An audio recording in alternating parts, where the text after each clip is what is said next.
یہاں جو مولانا عثمانی صاحب نے حاشیہ لکھا مجھے بہت پسند آیا کہ اگرچہ حضور کے سارے ساتھی جو ہیں وہ سب کے سب وہی تھے کہ جو ایمان اور عمل صالح کا حق ادا کر چکے تھے، پھر بھی منہم کی ایک قید لگا کر گویا کہ ان کو یہ بات بتا دی گئی ہے کہ اصل معاملہ ہے کہ موت تک انسان قائم رہے اس پر، مبادا بعد میں کہیں کسی کے اندر کوئی تزلزل پیدا ہو جائے، ورنہ یہ کہ اگر کسی کو اس طرح کا یقین دلا دیا جائے تو اس سے تو یہ کہ پھر اطمینان پیدا ہو جائے گا۔ ہونا یہ چاہیے کہ آخری وقت تک ڈرتا رہے آدمی، بین الخوف والرجا کی کیفیت رہے کہ کہیں ایسا نہ ہو کہ میں پھر کہیں آج جس مقام پر اللہ نے مجھے پہنچا دیا ہے کہیں پاؤں پھسل جائے۔ مغفرت و اجر عظیم کا اللہ نے وعدہ فرمایا۔ اب یہ سورہ مبارکہ آ گئی سورۃ الحجرات۔ میں ابتدا میں عرض کر چکا ہوں کہ اس کی حیثیت ایک ضمیر میں کی ہے، جوڑا ہے سورہ فتح اور سورہ محمد، اور وہ بالکل اپنے اس کے ترتیب کے اعتبار سے بالکل صحیح جوڑا ہے۔ یہ در حقیقت سمجھیے کہ سورہ فتح کی چند آیات کی مزید وضاحت ہے۔ مثلا سورہ فتح میں ہم نے یہ پڑھا تھا وَلِتُعَزِّرُوهُ وَتُوَقِّرُوهُ، اللہ کے رسول کی تعظیم، توقیر، ان کی مدد، ان کی نصرت، یہ تمہارے لیے لازم ہے۔ پھر ہم نے ابھی پڑھا اہل ایمان کے لیے تمہیں رحم دل ہونا چاہیے، اہل ایمان کے لیے تمہارا طرز عمل جو ہے وہ بہت ہمدردانہ، نیک، بھلائی کا، خیر خواہانہ ہونا چاہیے۔ یہ ساری چیزیں جو ہیں اس میں اب سامنے آ رہی ہیں۔ اور دوسرے یہ کہ یہ جو اب دین کے غلبے کی جد و جہد ہے اس کے لیے جہاد کی اہمیت کیا ہے دین کے اندر، اس کی اصل حیثیت کیا ہے، اس کو بھی اس سورہ مبارکہ میں واضح کیا گیا۔ تو سورہ حجرات کل 18 آیات ہیں، 2 رکوعوں پر مشتمل ہے، لیکن جیسا کہ میں نے عرض کیا تھا مسلمانوں کی جو اجتماعی زندگی، معاشرتی زندگی ہونی چاہیے، مسلمانوں کا مسلمانوں کے ساتھ کیسا سلوک ہونا چاہیے، مسلمانوں کا کیا رویہ ہونا چاہیے محمد الرسول اللہ صلی اللہ علیہ وسلم کے ساتھ، اور پھر یہ کہ اسلامی ریاست کی بنیاد کیا ہے، دستوری بنیاد کیا ہے، اور اس کی اصل میں اساس جو ہے وہ کس چیز پر قائم ہے، یہ ساری چیزیں اس سورہ مبارکہ میں بیان ہوئی ہیں۔ بسم اللہ الرحمن الرحیم، یا ایھا الذین آمنوا لا تقدموا بین یدی اللہ ورسولہ واتقوا اللہ ان اللہ سمیع علیم۔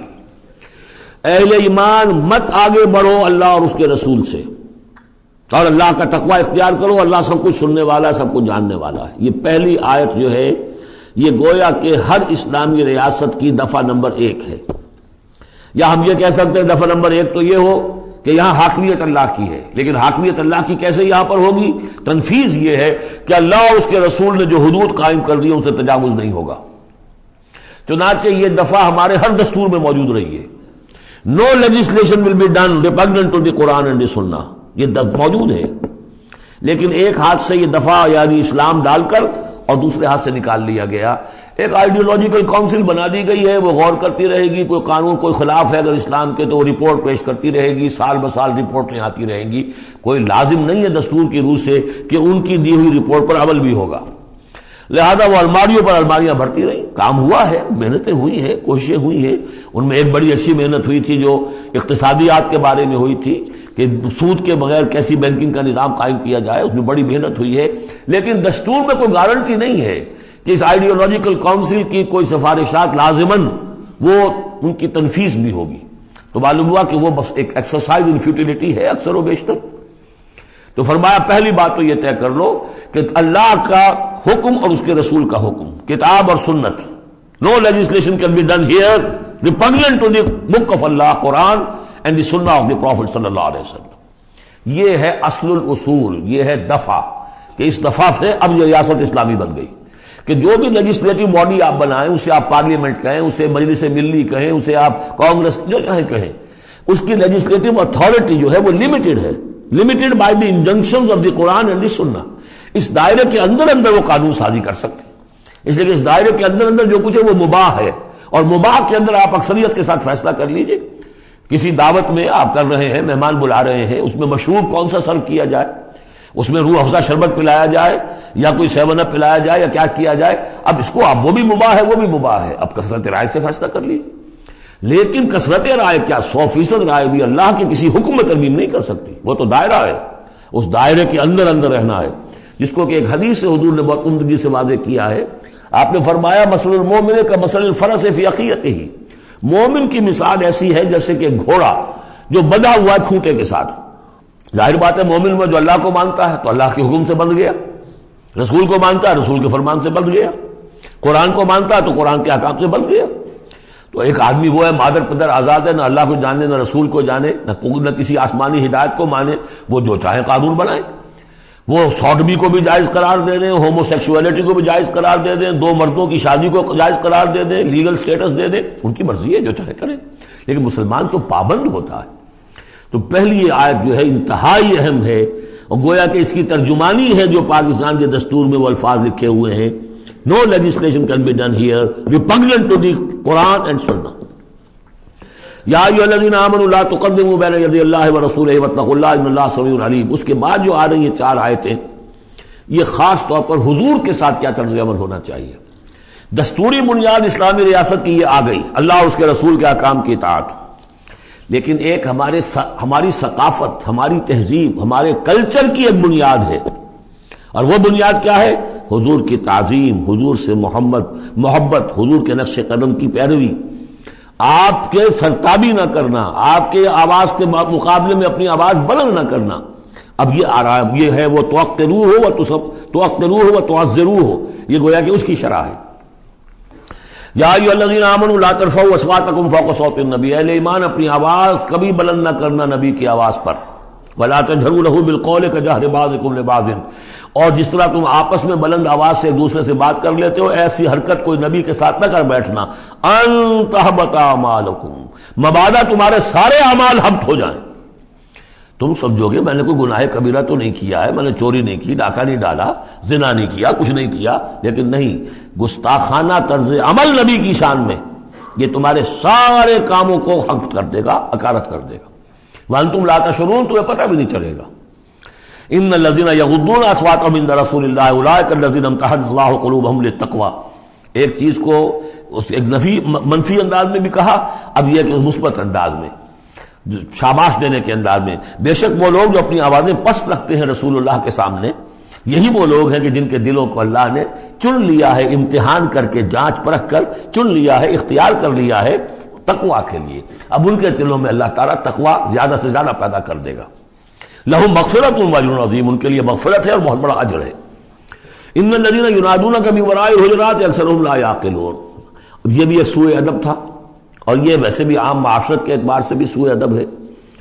وہ لوگ آتے تھے بدو باہر سے، اب حضور کا اپنے معمولات تھے، کس وقت آپ کو برآمد ہونا ہے اپنے حجرے سے، اور وہ باہر سے کھڑے ہو گئے، یا محمد اخرج علینا، آئیے ذرا باہر تشریف لائیے.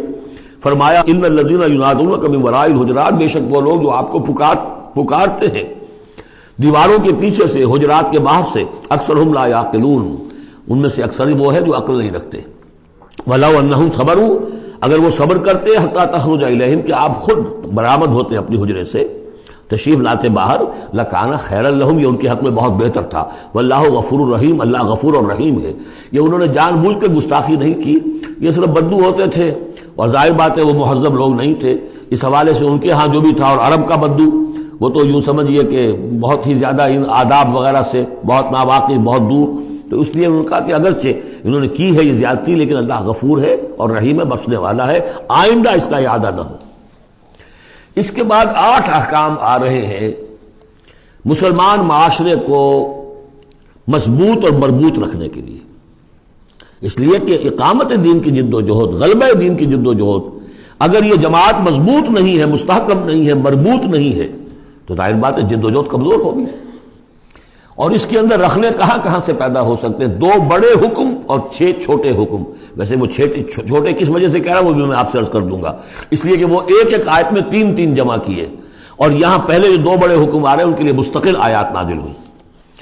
بڑے احکام میں سے پہلا کیا ہے؟ یا ایھا الذین آمنوا ان جاءکم فاسق بنبأ فتبینوا ان تصیبوا قوما بجہالۃ فتصبحوا علی ما فعلتم نادمین. اہل ایمان، اگر تمہارے پاس کوئی فاسق شخص آئے جو متقی نہیں ہے، وہ آئے کوئی بڑی خبر لے کر، اطلاع لے کر، فتبینوا، تو تحقیق کر لیا کرو، اس کی خبر پر کوئی اقدام نہ کر گزرنا. ہو سکتا ہے وہ غلط بات بتا رہا ہو تمہیں کہ فلاں قبیلہ جو ہے حملے کی تیاری کر رہا ہے، تو تم پہلے اسے پری ایمپٹ کرنے کے لیے فوری طور پر تم حملہ کر دو. نہیں، فتبینوا، تحقیق کر لیا کرو. ان تصیبوا قوما بجہالۃ، مبادا تم جا پڑو کسی قوم پر نادانی میں، حملہ کر بیٹھو کسی قوم کے اوپر، کسی قبیلے کے اوپر نادانی میں، فتصبحوا علی ما فعلتم نادمین، اور پھر تمہیں ہونا پڑے جو کچھ کہ تم نے کیا ہو اس پر نادم. اس لیے یہ کہ افواہوں پر کوئی اقدام نہ کیا جائے. ہاں خبر لانے والا صدیق اکبر ہو رضی اللہ تعالیٰ اور بات دوسری ہے، لیکن یہ کہ جو شخص جو ہے قابل اعتماد نہیں ہے، اس کا کردار، اس کی زندگی جو ہے اس طرح کی نہیں ہے، تو اس کے بارے میں اس کی رائے ہوئی کسی خبر پر فوراً کوئی اقدام درست نہیں ہوگا. اس کی پوری طرح تحقیق کرو، تفتیش کرو. اور ایسا ہی ہوتا ہے اکثر و بیشتر کہ یہ جو افواہوں کے اوپر اقدام کر دیے جاتے ہیں ان سے بڑے بڑے جھگڑے شروع ہو جاتے ہیں، بڑی بڑی جنگیں شروع ہو جاتی ہیں. وَاعْلَمُوا أَنَّ فِيكُمْ رَسُولَ اللَّهِ، اور دیکھو تمہارے مابین اللہ کے رسول ہیں. یہ اس کی کیا مراد ہے؟ یعنی محمد صلی اللہ علیہ وسلم اللہ کے رسول ہیں، لیکن یہ تم میں سے بعض خواتین کے شوہر بھی ہیں، بعض اشخاص کے داماد بھی ہیں، بعض کے خسر بھی ہیں. یہ رشتے ہیں کہ نہیں؟ بعض کے بھتیجے بھی ہیں. تو اگرچہ ان کے رشتے ہیں لیکن ازواج کو بھی سمجھنا چاہیے کہ یہ صرف میرے شوہر نہیں، یہ اللہ کے رسول ہیں. بڑا فرق ہوگا اگر صرف شوہر سمجھ کر کوئی معاملہ کیا، اور لیکن یہ کہ یہ حیثیت نگاہ میں نہ رہے کہ اللہ کے رسول ہے. اگر حضرت ابو بکر اور حضرت عمر سمجھے ہمارا داماد ہے، داماد تو بیٹے کے برابر ہوتا ہے نا، نہیں، اللہ کا رسول. ان کی جو حیثیت تمہارے سامنے مقدم رہنی چاہیے وہ یہ کہ اللہ کے رسول ہیں. وَاعْلَمُوا أَنَّ فِيكُمْ رَسُولَ اللَّهِ، یہ اللہ کے رسول ہیں اگرچہ محمد ابن عبداللہ، کوئی شک نہیں، لیکن اللہ کے رسول ہیں. لَوْ يُطِيعُكُمْ فِي كَثِيرٍ مِّنَ الْأَمْرِ، اگر وہ تمہارا کہنا مانا کرے اکثر معاملات میں، لَعَنِتُّمْ، تو تم مشکل میں پڑ جاؤ گے. تمہارا رویہ یہ ہونا چاہیے کہ یہ دیکھو وہ کیا چاہتے ہیں، ان کی منشا دیکھو. وَلَكِنَّ اللَّهَ حَبَّبَ إِلَيْكُمُ الْإِيمَانَ، لیکن اے محمد کے ساتھیوں، اے صحابہ رسول، اللہ نے تو تمہارے نزدیک ایمان کو بہت محبوب بنا دیا ہے. وَزَيَّنَهُ فِي قُلُوبِكُمْ، اسے تمہارے قلوب کے اندر کھبا دیا ہے. وَكَرَّهَ إِلَيْكُمُ الْكُفْرَ وَالْفُسُوقَ وَالْعِصْيَانَ، اور بہت ہی تمہارے نزدیک ناپسندیدہ بنا دیا ہے کفر کو بھی اور فسق کو بھی اور نافرمانی کو بھی. یہ صحابہ کرام کی شان میں بہت بڑی آیت ہے جو نازل ہوئی ہے قرآن میں. وَلَكِنَّ اللَّهَ حَبَّبَ إِلَيْكُمُ الْإِيمَانَ وَزَيَّنَهُ فِي قُلُوبِكُمْ وَكَرَّهَ إِلَيْكُمُ الْكُفْرَ وَالْفُسُوقَ وَالْعِصْيَانَ أُولَٰئِكَ هُمُ الرَّاشِدُونَ، یقیناً یہی لوگ ہیں جو صحیح راستے پر ہیں اور جو سعادت مند ہیں اور جو آخری کامیابی کو حاصل کریں گے.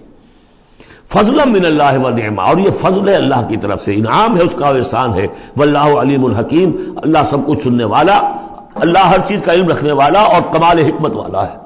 اب دوسرا حکم آ رہا ہے، وَإِن طَائِفَتَانِ مِنَ الْمُؤْمِنِينَ اقْتَتَلُوا، آخر اہل ایمان بھی انسان ہیں، جھگڑا ہو سکتا ہے، اختلاف ہوگا، اختلاف سخت ہو جائے جھگڑا ہو جائے گا، جھگڑا سخت ہو جائے قتال بھی ہو جائے گا. آخر حضرت علی اور حضرت عائشہ کے مابین جنگ ہوئی کہ نہیں؟ حضرت علی اور امیر معاویہ کے درمیان جنگ ہوئی کہ نہیں؟ تو فرمایا وَإِن طَائِفَتَانِ مِنَ الْمُؤْمِنِينَ اقْتَتَلُوا، اگر اہل ایمان میں سے دو گروہ لڑ پڑے، فَأَصْلِحُوا بَيْنَهُمَا، تو اب عام معاشرے کو یہ سمجھنا چاہیے، سب لوگوں کو، کہ وہ یہ نہ سمجھے کہ ہم سے کیا ہے، آپس میں نبٹ لیں، نہیں، ان کے درمیان صلح کراؤ، تمہارا فرض ہے، یہ اجتماعی فریضہ ہے، صلح کراؤ. فاصلہ بینہما، انڈیفرنس ہمیں کیا تعلق، غلط. اس لیے کہ یہ جو رکھنا پڑ رہا ہے، یہ اسلامی معاشرے کا رکھنا مسلمانوں کی مجموعی قوت کو کمزور کرنے کا سبب بنے گا، اور مسلمانوں کی قوت کمزور ہوتی ہے تو اللہ کے دین کے غلبے کی جدوجہد کمزور پڑ رہی ہے. لہذا فرض سمجھو، اصلحوا بینہما، ان کے درمیان صلح کراؤ. فَإِن بَغَتْ إِحْدَاهُمَا عَلَى الْأُخْرَىٰ، پھر اگر ان میں سے ایک دوسرے پر زیادتی کرے، صلح کی پابندی نہیں کر رہا، صلح کرا دی گئی پھر بھی وہ زیادتی کر رہا، فَقَاتِلُوا الَّتِي تَبْغِي، اب جنگ کرو اس سے جو زیادتی کرنے والا ہے. اب یہ دو فریقوں کے درمیان نہیں رہا معاملہ، اب ایک فریق گویا کہ پوری مسلم جماعت کو، پورے مسلم معاشرے کو، پوری ملت اسلامی کو جو کہ وہ للکار رہا، چیلنج کر رہا ہے، تو اب ان سے جنگ کرو. حتی تفیء الی امر اللہ، یہاں تک کہ وہ لوٹ آئے اللہ کے حکم کی طرف. صلح کی جو بھی شرائط تھی ان کو دوبارہ قبول کر لے. فإن فات، پھر اگر وہ لوٹ آئے، فاصلحوا بینہما، پھر ان کے مابین دوبارہ صلح کرا دو، بالعدل، انصاف کے ساتھ. واقسطوا، اور دیکھنا انصاف کا دامن ہاتھ سے نہ چھوڑنا، انصاف کرو. اس لیے کہ اب ہو سکتا ہے کہ اس دوسرے فریق پر تم کو زیادتی کر بیٹھو، اس لیے کہ اب اس سے تم بھی لڑے ہو، لڑ کر تم نے اسے مجبور کیا ہے کہ وہ صلح کی پابندی کرے، تو اب بھی اس پر کوئی زیادتی نہ ہو جائے. واقسطوا ان اللہ یحب المقسطین، اللہ تعالیٰ انصاف کرنے والوں کو محبوب رکھتا ہے. یہ تو دو بڑے بڑے حکم ہو گئے.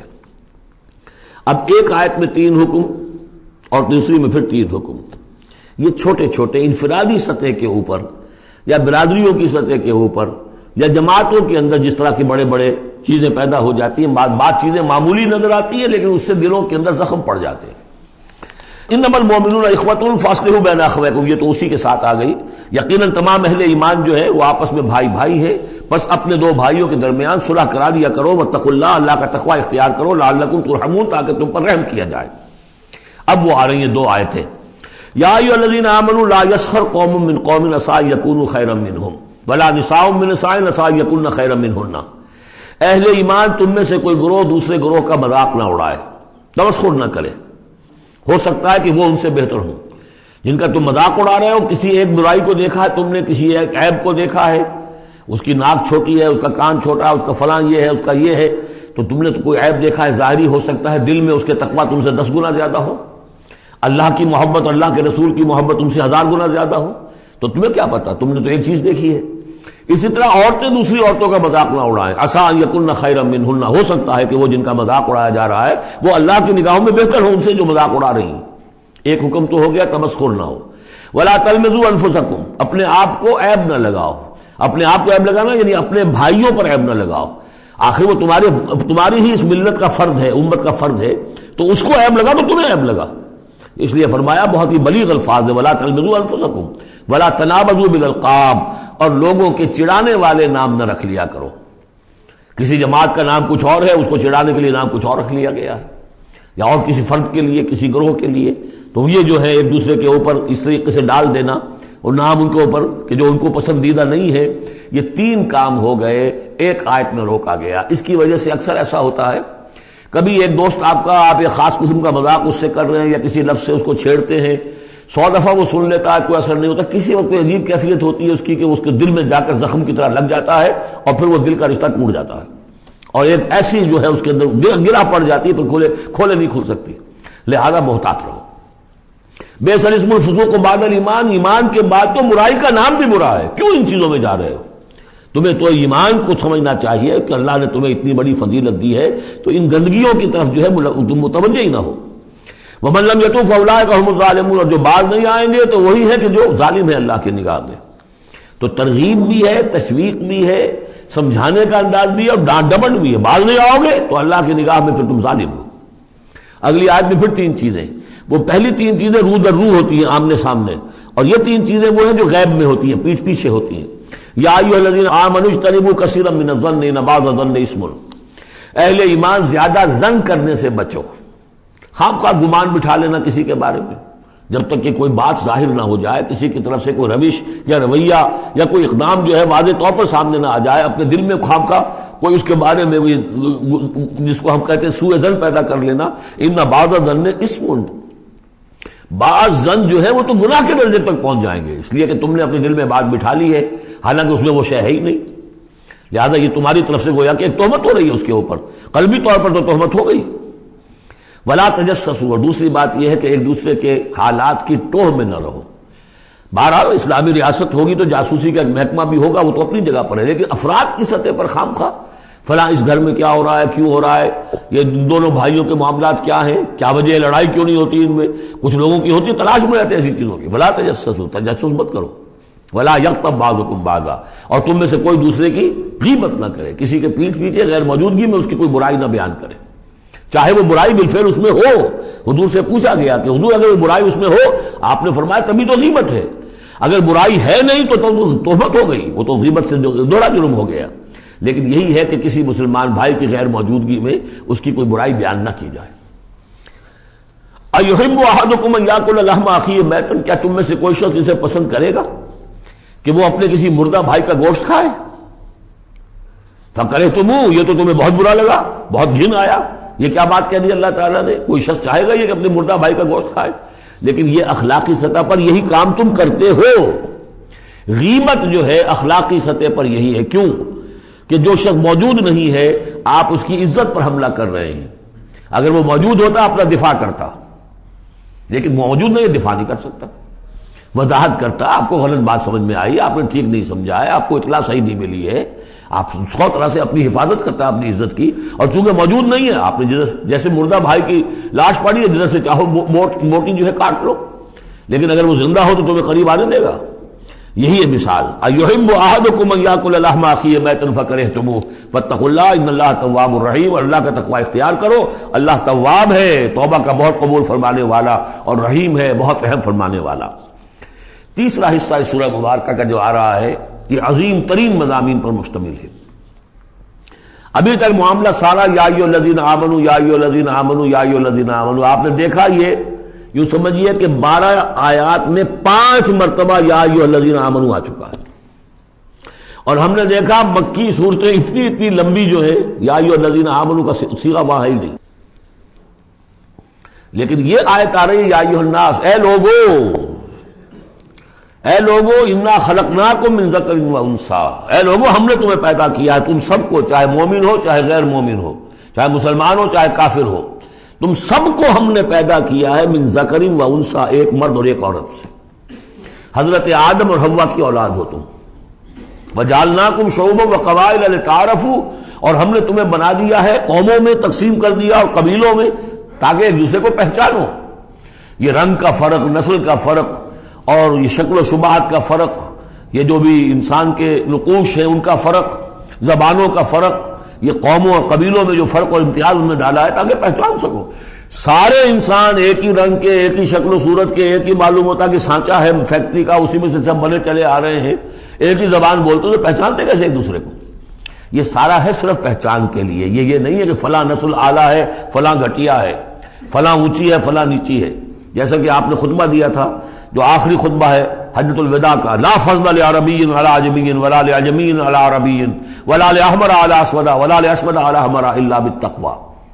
کسی عربی کو، کسی عرب کو عجمی پر کوئی فضیلت نہیں، کسی عجمی کو کسی عرب پر کوئی فضیلت نہیں، کسی سرخ رو کو کسی سیاہ فام پر کوئی فضیلت نہیں، کسی سیاہ فام کو کسی سرخ رو پر کوئی فضیلت نہیں. ہاں فضیلت ہے تو تقوی کی بنیاد پر ہے. ایچ جی ویلز نے اپنی history of a concise history of the world میں یہ پیسج کوٹ کر کے لکھا کہ اگرچہ اس سے پہلے بھی تاریخ انسانی میں human fraternity, equality and freedom, انسانی حریت و اخوت و مساوات کے واس تو بہت کہے گئے، لیکن یہ ہے کہ تاریخ انسانی میں یہ ماننا پڑتا ہے کہ پہلی مرتبہ ان اصولوں پر بالفعل ایک معاشرہ قائم کیا محمد نے صلی اللہ علیہ وسلم. حالانکہ دشمن ہے، اس نے حضور کی سیرت پر حملے کیے ہیں بالکل وہی اسی طرح کے جیسے رشدی نے کیے. رشدی نے ذرا انداز اور زیادہ گھناؤنا استعمال کیا، چونکہ وہ تو فکشن اس نے ایک طور سے بنائی ہے، لیکن اس نے وہ تاریخ لکھ رہا تھا تو اس طرح کا انداز تو نہیں ہے، لیکن باتیں وہی کہی ہیں. اس کے باوجود اس بات کو ماننے پر مجبور ہو گیا کہ واقعہ یہ ہے کہ محمد نے، وہ تو رسول اللہ تو نہیں مانتا، کہ یہ ماننا پڑتا ہے کہ پہلی مرتبہ for the first time in history he established a society based on these principles of human fraternity, equality and freedom. اگرچہ جو تازہ ایڈیشن ہے اس کتاب کا concise history of the world, اس میں سے یہ پیسج نکال دیا ہے. اب تو ایڈیٹرز اور ہیں، البتہ پرانا ایڈیشن کہیں یونیورسٹی سے لیجیے، لائبریری سے، اور وہاں سے آپ کو وہ مل جائے گا پیسج. یا ایھا الناس انا خلقناکم من ذکر و انثی وجعلناکم شعوبا وقبائل لتعارفوا، یہ تعارف کے لیے، ان اکرمکم عند اللہ اتقاکم، یقیناً تم میں سب سے زیادہ باعزت اللہ کے نزدیک وہ ہے جو سب سے بڑھ کر متقی ہے. ان اللہ علیم خبیر، یقیناً اللہ تعالیٰ سب کو جاننے والا اور باخبر ہے. الاعراب آمنا، اب ایک اور بہت اہم بات آ گئی. اسلامی معاشرہ اور اسلامی ریاست کی جو شہریت ہے اس کی بنیاد کیا ہے؟ ایمان یا اسلام؟ ایمان تو دل میں ہے، چھپی ہوئی شے ہے، ویریفائبل نہیں ہے یا نہیں ہے، کیسے معلوم ہوگا؟ دنیا میں جو آپ کو قانون بنانا ہے، دنیا میں جو معاشرہ بنانا ہے، دنیا میں جو ریاست بنانی ہے، اس میں کون شامل ہوگا؟ اس کی ساری بنیاد اسلام پر ہے، ایمان پر نہیں ہے. لیکن آخرت میں سارا دار و مدار ایمان پر ہے، اسلام پر نہیں ہے. آپ جو ہے یہاں کی ابھی سینسس ہوگا آپ کے ملک میں، آپ مسلم لکھا ہوا ہے آپ کے خانے میں مسلم، لیکن یہ کہ اس کی بنا پر اللہ کے ہاں چھوٹ نہیں ہو جائے گی. اللہ دیکھے گا ایمان بھی تھا کہ نہیں. ان اللہ لا ينظر الى صورکم ولا الى اموالکم ولکن ينظر الى قلوبکم واعمالکم، اللہ تمہاری صورتوں اور اموال کو نہیں دیکھتا، تمہارے دلوں اور اعمال کو دیکھتا ہے. تو یہ جو ایمان اور اسلام کا فرق ہے، اسلامی ریاست، اسلامی معاشرے کی اس بحث میں اہم ترین ہے. اس کی بنیاد ایمان پر نہیں ہے، اسلام پر ہے. اس کے لیے بیان کیا کیا؟ قالت الاعراب آمنا، یہ بدو کہہ رہے ہیں ہم ایمان لے آئے. قل لم تؤمنوا، اے نبی ان سے کہہ دیجئے تم ہرگز ایمان نہیں لائے ہو. لم تؤمنوا ہے، یہ نفی جاد باللم ہو رہی ہے، فعل مضارع پر لم لا کر تاکید ہو جاتی ہے. ما آمنتم نہیں، لم تؤمنوا، تم ہرگز ایمان نہیں لائے ہو. ولکن قولوا اسلمنا، یوں کہو کہ ہم اسلام لے آئے ہیں، ہم مسلمان ہو گئے، ہم نے اطاعت قبول کر لی. ولما يدخل الايمان في قلوبكم، ابھی تک ایمان تمہارے دلوں میں داخل نہیں ہوا. وَإِن تُطِيعُوا اللَّهَ وَرَسُولَهُ، لیکن اگر تم اللہ اور اس کے رسول کی اطاعت کرتے رہو گے، لا يَلِدْكُم مِّنْ أَعْمَالِكُمْ شَيْئًا، اللہ تعالیٰ تمہارے اعمال میں سے کوئی کمی نہیں کرے گا. ان اللہ غفور الرحیم، اللہ غفور الرحیم ہے. یعنی قانون تو یہی بنتا ہے، اصول تو یہ بنتا ہے، جب تک ایمان دل میں نہ ہو تو کسی کا کوئی عمل قبول نہ ہو. لیکن اللہ غفور ہے، رحیم ہے، اس کی شان غفاری اور اس کی شان رحیمی کے صدقے سے اللہ نے تمہیں یہ رعایت دی ہے کہ اگر نفاق نہ ہو، چاہے ایمان ابھی دل کے اندر راسخ نہیں ہے، لیکن اللہ اور اس کے رسول کی اطاعت کرتے رہو. اگرچہ یہ اطاعت ہوگی total obedience, partial obedience is no obedience, it has to be total. ادخلوا فی السلم کافہ، اسلام میں بھی جزوی داخلہ جو ہے قبول نہیں ہے، پورا کا پورا ہمارا تن سموچے. لیکن بہرحال اسلام تو یہ ہے. اب اگر تم جاننا چاہو کہ مومن کسے کہتے ہیں تو سن لو، اس کی ڈیفینیشن یہ آ گئی. اب یہ میں نے سورہ انفال کے دوران بھی اس کو وضاحت کیا تھا کہ اس کے دو حصے جو اس ڈیفینیشن کے، سورہ انفال میں دوسری آیت، دوسری تیسری، اور ادھر آخر سے پہلی آیت جو ہے اس میں ان کو دونوں کو علیحدہ کر دیا گیا. یہ ہے گویا کہ comprehensive definition of a Muslim, of a مومن. Who is a مومن؟ انما المؤمنون الذين آمنوا بالله ورسوله ثم لم يرتابوا. مومن تو بس صرف وہ ہے جو ایمان لائے اللہ پر اور اس کے رسول پر، پھر شک میں ہرگز نہیں پڑے. لم يرتابوا، پھر وہی جہاد میں لم، ہرگز کوئی شک نہیں پیدا کیا، یعنی یقین بن گیا، ایمان دل کے اندر راسخ ہو گیا. جیسے کہ فرمایا صحابہ کرام کے بارے میں، وَلَٰكِنَّ اللَّهَ حَبَّبَ إِلَيْكُمُ الْإِيمَانَ وَزَيَّنَهُ فِي قُلُوبِكُمْ، تمہارے دلوں میں کھبا دیا اس نے. جب تک ایمان دل میں داخل نہیں ہوا، دل میں راسخ نہیں ہوا، صرف زبان پر ہے آمنت باللہ وملائکتہ وکتبہ ورسلہ، یہ اسلام ہے. بنی الاسلام علی خمس، اس میں یقین قلبی شامل نہیں ہے. شہادت اللہ الہ الا اللہ وان محمد رسول اللہ، زبان سے گواہی کہ اللہ کے سوا کوئی معبود نہیں اور محمد اللہ کے رسول ہے. وإقام الصلاۃ وإیتاء الزکاۃ وصوم رمضان وحج البیت. اس لیے کہ ایمان ذرا کسی اور شے کا نام ہے. وہ ایمان کیا ہے؟ اس کے دو حصے کر دیے. اب یہ اس شہادت سے نیچے یقین قلبی والی بات ایڈ ہو جائے اور ادھر عمل میں جہاد ایڈ ہو جائے تو 7 چیزیں ہوں گی تو اب یہ مومن شمار ہوگا. 5 چیزیں تو اسلام کو تو ہونی ہے. مومن جو ہے وہ مسلم تو ہوگا ہی لا محالہ، لیکن اس سے اوپر کی منزل ہے تو 2 چیزیں اور بڑھ جائیں گی. وہ کیا ہے؟ انما المؤمنون الذين آمنوا بالله ورسوله ثم لم يرتابوا وجاهدوا باموالهم وانفسهم في سبيل الله، اور جہاد کریں اپنے مالوں کے ساتھ اور اپنی جانوں کے ساتھ اللہ کی راہ میں.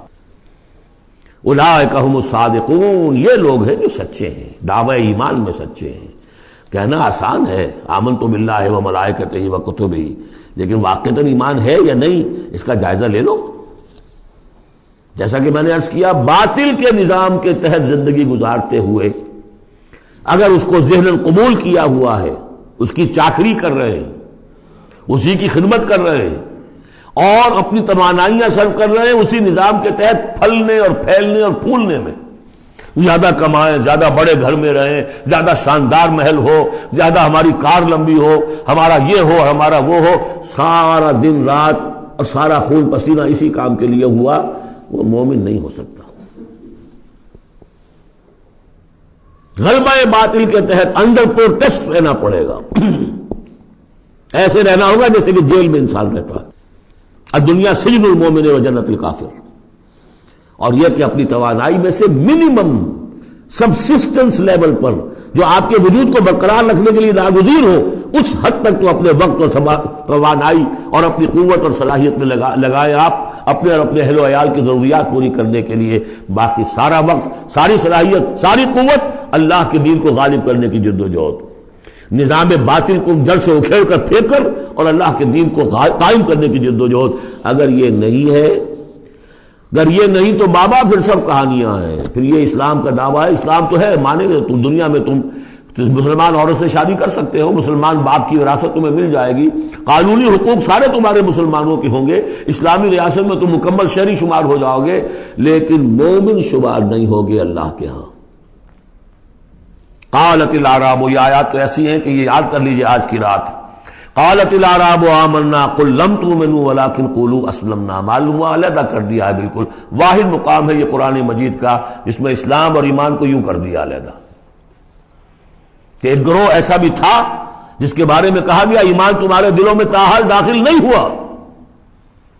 البتہ اس آیت سے بعض لوگوں کو یہ مغالطہ ہو جاتا ہے کہ یہ منافقین کی بات نہیں ہے، اس لیے کہ منافقین کا تو کوئی عمل قبول نہیں اللہ کے ہاں۔ یہاں کہا جا رہا ہے کہ اگر تم اللہ اور اس کے رسول کی اطاعت کرتے رہو گے اللہ تمہارے اعمال میں کوئی کمی نہیں کرے گا۔ تاریخی پس منظر سمجھ لیجئے، جب اللہ تعالیٰ نے عرب میں حضور کو غلبہ عطا کر دیا، اذا جاء نصر اللہ والفتح ورأیت الناس يدخلون فی دین اللہ افواجا، اب ظاہر بات ہے کہ تمام قبائل کے اندر بیٹھ کر مشورے ہوئے، it's no use continuing resistance, اب تو بہرحال فیصلہ کن فتح محمد کو ہو گئی ہے، اب ہم مقابلہ نہیں کر سکتے، کوئی اور راستہ نہیں، جاؤ اور جا کر وفد بھیجو اور اطاعت قبول کر لو اور اسلام قبول کر لو۔ تو وہ اطاعت بھی تھی اسلامی ریاست کی، ساتھ ہی اسلام قبول کرنا بھی تھا کہ ہم نے مان لیا جی، اس لیے کہ وہاں سے تو الٹیمیٹم آ چکا تھا جو سورہ توبہ میں ہم پڑھ چکے ہیں کہ یہ صرف 4 مہینے کی مہلت ہے، اس کے بعد اگر تم ایمان نہ لائے تو فَإِذَا انْسَلَخَ الْأَشْهُرُ الْحُرُمُ فَاقْتُلُوا الْمُشْرِكِينَ حَيْثُ وَجَدتُّمُوهُمْ، تو اس کے بعد ایمان لانا ان کے لیے لازم تھا اگر رہنا عرب کے اندر۔ لیکن یہ کہ ان میں 3 طرح کے لوگ تھے، ایسے بھی یقیناً تھے جو خلوص دل سے ایمان لائے، ایسے بھی لوگ تھے جو دھوکہ دینے کے لیے ایمان لائے، جان بچانے کے لیے۔ یہ 2 ہو گئی ویلیوز، پازیٹو اور نیگیٹو۔ بیچ میں پازیٹو اور نیگیٹو کے مابین ایک زیرو لیول آتا ہے۔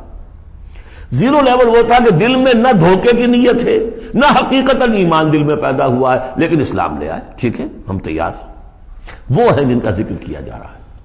قالت الاعراب آمنا قل لم تؤمنوا ولكن قولوا اسلمنا، تم یہ کہو کہ ہم اسلام لے آئے، ولما يدخل الايمان في قلوبكم، ابھی تک ایمان تمہارے دلوں میں داخل نہیں ہوا۔ وَإِن تُطِيعُوا اللَّهَ وَرَسُولَهُ لَا يَلِدْكُم مِّنْ أَعْمَالِكُم شَيْئًا، اگر اللہ اور اس کے رسول کی اطاعت کرتے رہو گے اللہ تمہارے عمل میں سے کچھ بھی گھٹائے گا نہیں، کم نہیں کرے گا، بلکہ آگے چل کر یہ بات واضح ہو جائے گی کہ اگر اللہ اور اس کے رسول کی اطاعت کرتے رہو گے تو ایمان بھی تمہارے دلوں میں پیدا ہو جائے گا، اس لیے کہ ایمان سے عمل صالح پیدا ہوتا ہے اور عمل صالح سے بھی ایمان پیدا ہوتا ہے۔ لیکن اگر تم جاننا چاہو دل میں یہ امنگ پیدا ہو جائے، اللہ کرے کہ ہم میں سے ہر شخص کے دل میں یہ آج ارادہ اور امنگ پیدا ہو جائے، اور یہ وہ آرزو پیدا ہو جائے جس کے اوپر علامہ اقبال نے جو کہا ہے کہ آرزو اول تو پیدا ہو نہیں سکتی کہیں اور، ہو جائے تو مر جاتی ہے یا رہتی ہے خام، یہ آرزو کہ مجھے مومن رہنا ہے، جینا ہے، مرنا ہے، یہ آرزو اول تو پیدا مشکل سے ہوتی ہے، اور ہو جائے تو معاشرہ اس کو غذا نہیں دیتا، ہر 4 طرف سے اس کے خلاف آپ پر دباؤ پڑنا شروع، دماغ خراب ہو گیا، پاگل ہو گیا، فیلیٹک ہے، یہ اپنا کیریئر چھوڑ رہا ہے، یہ اپنا کاروبار برباد کر رہا ہے، وہ فلاں یہ کر رہا ہے، تو ماحول جو ہے، ماحول میں آکسیجن نہ ہو تو پودا کیسے پروان چڑھے گا؟ تو اس لیے بہت مشکل کام ہے، الا یہ کہ خلوص نیت اور عزم مصمم ہو تو اللہ تعالیٰ کی طرف سے خصوصی توفیق اور تحصیل ہوتی ہے۔ تو آج آپ اس کو سامنے رکھ کر دل میں یہ آرزو لے کر اٹھیے کہ یہ ایمان اس ڈیفینیشن پر ہمیں پورے اترنا ہے۔ وہ ڈیفینیشن کیا ہے؟ انما المؤمنون الذین آمنوا باللہ ورسولہ ثم لم یرتابوا وجاہدوا باموالہم وانفسہم فی سبیل اللہ اولئک هم الصادقون۔ اس آیت کے شروع اور آخر دونوں میں اسلوب حصر ہے۔ مومن صرف وہ ہیں جو ایمان لائے اللہ پر، اس کے رسول پر، پھر شک میں ہرگز نہیں پڑے، ان کے دل میں اس ایمان نے یقین کی شکل اختیار کر لی، اور پھر انہوں نے جہاد کیا اللہ کی راہ میں، کھپائے اس میں اپنے مال بھی اپنی جانیں بھی، یہی لوگ حقیقت میں سچے ہیں اپنے دعوی ایمان میں۔ اللہم ربنا اجعلنا منہم، اللہم ربنا اجعلنا منہم، یہی صادقون ہیں جن کے بارے میں سورہ توبہ میں ہم آیت پڑھ کر آئے ہیں، کونوا مع الصادقین، صادقین کے ساتھ ہو جاؤ، تلاش کرو کوئی صادقین ہے دنیا میں اس وقت کے نہیں۔ اور حضور نے یہ خبر دی ہے، لا تزال فی امتی طائفۃ قائمین علی الحق، میری امت میں ہمیشہ ایک گروہ ضرور موجود رہے گا جو حق پر قائم ہوگا، تلاش کرو اور تلاش کر کے کونوا مع الصادقین، ان میں شامل ہو، ان کے ساتھ شامل ہو جاؤ، ان کے دست و بازو بنو۔ ظاہر بات ہے جمعیت کے بغیر، جماعت کے بغیر وہ اقامت دین کیسے ہوگی؟ وہ اظہار و دین الحق کے دین کلہ ہی کیسے ہوگا؟ محمد رسول اللہ والذین معہ وہ حزب اللہ بن گئے تھے، تبھی تو دین قائم ہوا نا. اب وہ ساری کیفیات جو سورہ حجرات میں آئیں. قل اتعلمون اللہ بدینکم، اب یہ نوٹ کر لیجئے جن لوگوں کے دلوں میں وہ ایمان نہیں تھا وہ اسلام لانے پر حضور پر اپنے احسان جتایا کرے. حضور دیکھیے ہم تو لڑے بھڑے بغیر اسلام لے آئے تو ہمارا تو حق زیادہ ہونا چاہیے. وہ ہماری ہریانے کی زبان میں یہ کہاوت ہے تھوتھا چنا باجے گھنا. وہ چنا جو اندر سے کھوکھلا ہو چکا ہو اس کی آواز زیادہ ہوتی ہے. برتن خالی ہوگا تو آواز کھنکھنانے کی آتی ہے، برتن کے اندر پانی پڑا ہوا ہو تو پھر اس طرح کی آواز نہیں آتی. تو ایمان سے خالی تھے اس لیے وہ اپنی ایمان کے دعوے ذرا زیادہ کرتے تھے. قل اتعلمون اللہ بدینکم، تم اپنے دین کا جو اس طرح سے بڑھ چڑھ کر باتیں کرتے ہو تو اللہ کا بتانا چاہتے ہو، جتلانا چاہتے ہو اپنا دین. واللہ یعلم ما فی السماوات و ما فی الارض. اگر تمہیں ایمان حاصل ہوتا تو تم یہ جانتے کہ اللہ تو جانتا ہے جو کچھ کے آسمانوں میں اور زمین میں ہے. ایک بندہ مومن کے لیے تو یہ کہنے کی ضرورت ہی نہیں. واللہ بکل شیء علیم، اللہ تو ہر چیز کا علم رکھتا ہے. یمنون علیک ان اسلموا، اے نبی آپ پر احسان دھر رہے ہیں کہ ہم اسلام لے آئے. قل لا تمنوا علی اسلامکم، اے نبی سے کہہ دیجئے مجھ پر اپنے اسلام کا کوئی احسان مت دھرو. بل اللہ یمن علیکم، بلکہ اللہ تم پر احسان دھرتا ہے. ان ہداکم للایمان ان کنتم صادقین، کہ اس نے تمہیں ایمان کے راستے پر ڈال دیا ہے اگر تم سچے ہو. جب اسلام پر آ گئے ہو تو ایمان کے راستے پر چڑھ گئے ہو. اگر سچے ہو گے تو اب ایمان تمہارے اندر پیدا ہو جائے گا.